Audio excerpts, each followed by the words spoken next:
আসসালামু আলাইকুম।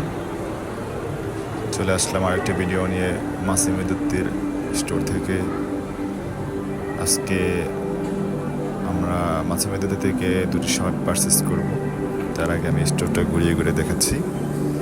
একটু দেখেন, চমৎকার চমৎকার কালেকশন কিন্তু মাসিম দত্তিতে অ্যাভেলেবল আছে।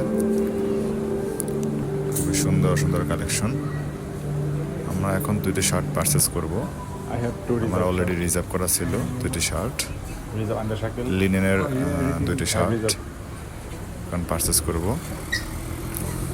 সো যারা মাসিমের দত্তি থেকে আর কি পারচেস করতে যাচ্ছেন তারা কিন্তু আমাদের মাধ্যমে চাইলেই খুব সহজেই পারচেস করতে পারেন। আমাদের কিন্তু প্রতিনিয়ত এভাবে পারচেস হচ্ছে, সেল হচ্ছে। সো আমরা কিন্তু সবগুলো ভিডিও বানিয়ে দিচ্ছি না, কিছু কিছু সেলগুলা পারচেসগুলো আমরা ভিডিও করে দিচ্ছি।